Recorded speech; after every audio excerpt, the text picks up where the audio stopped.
और मैं हूँ आपके साथ ज्योति कनौजिया। आइए रुक करते हैं खबरों की ओर।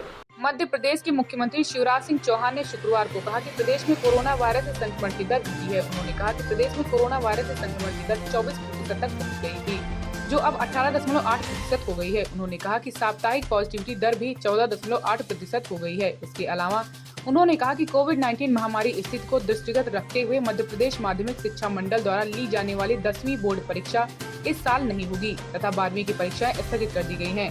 स्थिति सामान्य होने पर 12वीं की परीक्षा आयोजित करने की सूचना 20 दिन पहले दे दी जाएगी। चौहान ने यह भी बात प्रदेश की जनता को शुक्रवार की रात संबोधित करते हुए कहा। दिल्ली में कोरोना वायरस के केस में कमी आ रही है। दिल्ली के अस्पतालों के भी हालात काफी हद तक सुधर रहे हैं। ऐसे में कोरोना वायरस स्थिति को लेकर सीएम अरविंद केजरीवाल रोजाना मीडिया से रूबरू हो रहे हैं। ताजा बयान में दिल्ली के सीएम ने कहा कि दिल्ली में पिछले 24 घंटे में 6,500 मामले सामने आए हैं। पॉजिटिव रेट और भी कम होकर 11% पर आ गई है। ऐसे में दिल्ली में कोरोना का असर कम होता जा रहा है। 15 दिन के अंदर 1000 ICU बेड तैयार किए गए हैं। हमारे डॉक्टरों और इंजीनियरों ने मिसाल कायम की है। मैं उन्हें धन्यवाद देता हूँ।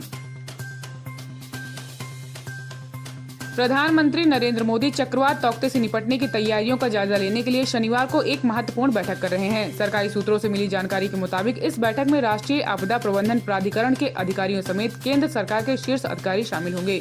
भारत मौसम विज्ञान विभाग ने शुक्रवार को कहा कि अरब सागर में बने दबाव के क्षेत्र से 17 मई को अत्यंत भीषण चक्रवाती तूफान में तब्दील होने और एक दिन बाद इसके गुजरात घाट को पार करने की संभावना है।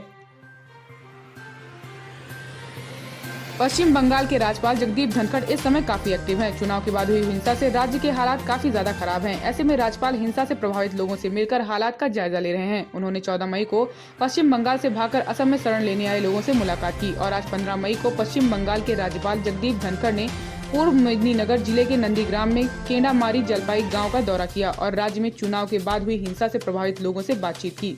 राज्यपाल जगदीप धनखड़ ने लोगों की परेशानी सुनी और उन्हें जल्द सब ठीक हो जाने का आश्वासन भी दिया। कोरोना वायरस की दूसरी लहर के प्रकोप से पूरा देश जूझ रहा है। कोरोना वायरस की तीसरी लहर को लेकर चेतावनी जारी कर दी गई है। ऐसे में कोरोना से निपटने के लिए पूरे देश में युद्ध स्तर तक तैयारियां चल रही हैं। कोरोना को कंट्रोल में करने के लिए लॉकडाउन का सहारा लिया गया है, जिसका असर कई राज्यों में देखने को मिला है। लेकिन जरा सी ढील देने पर लोगों ने कोरोना के नियमों का उल्लंघन करना शुरू कर दिया है। ताज़ा तस्वीर पंजाब की लुधियाना से आई है, जहां का नजारा कोरोना की इस भयावह स्थिति में विचलित कर देगा। पंजाब सरकार की कोरोना नियमों की धज्जियां उड़ाते हुए बाजार में भारी संख्या में लोगों का जमावड़ा लगा हुआ है। सोशल डिस्टेंसिंग का बिल्कुल पालन नहीं किया जा रहा है और अधिकतर लोगों के चेहरे पर मास्क भी नहीं है। कोरोना के प्रकोप में लोगों की इस तरह से इकट्ठा होने से एक बड़ी समस्या जन्म ले सकती है। राजधानी लखनऊ में कोविड मरीज कम होने से ऑक्सीजन की खपत भी घट गई है। अब सभी सरकारी व निजी कोविड अस्पतालों में 24 घंटे से अधिक तक का बैकअप रहता है। अस्पताल प्रभारियों का कहना है कि अस्पताल में ऑक्सीजन की खपत कम हुई है, इससे बैकअप लगातार बढ़ रहा है। गाजीपुर के दिलदार नगर थाना क्षेत्र के उसिया गांव में शनिवार तड़के पारिवारिक कलह से ऊबकर सिपाही ने पत्नी और 7 बच्चों पर धारदार हथियार से वार कर दिया। वारदात को अंजाम देकर उसने खुद भी ट्रेन के आगे कूदकर जान दे दी। इधर उपचार के दौरान जिला अस्पताल में पत्नी की मौत हो गई। वहीं 3 मासूम बच्चों की हालत नाजुक बनी हुई है। परिजनों की बिलखने से गाँव में मातम पसरा हुआ है। वहीं पुलिस टीम छानबीन में जुटी हुई है।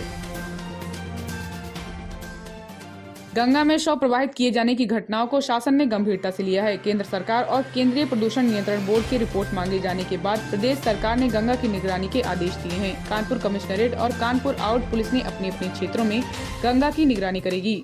शासन ने कानपुर के लिए SDRF की एक टीम तैनात की है। देश में कोरोना वायरस की दूसरी लहर ने हालात बहुत बुरे किए हुए हैं। हर दिन लाखों संक्रमित मामले सामने आने के बाद देश का स्वास्थ्य सिस्टम चरमरा गया है। इधर रोजाना 4000 के आसपास मौत के आंकड़े दर्ज किए जा रहे हैं, जिससे कब्रिस्तान और शमशान घाट पर बोझ बहुत ज्यादा बढ़ गया है। प्रधानमंत्री नरेंद्र मोदी आज कोरोना की स्थिति और टीकाकरण को लेकर उच्च स्तरीय बैठक करेंगे।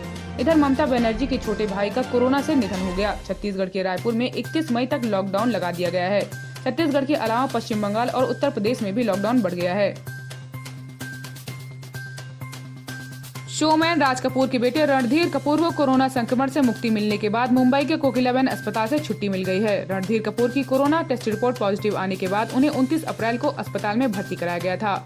रणधीर कपूर की कोरोना संक्रमण अपने स्टाफ से हुआ या कहीं और आने जाने से, इसकी स्पष्ट वजह तो चिकित्सक नहीं समझ पाए। लेकिन कोकिलाबेन में रणधीर कपूर ने अपने स्टाफ का भी साथ ही इलाज कराया है।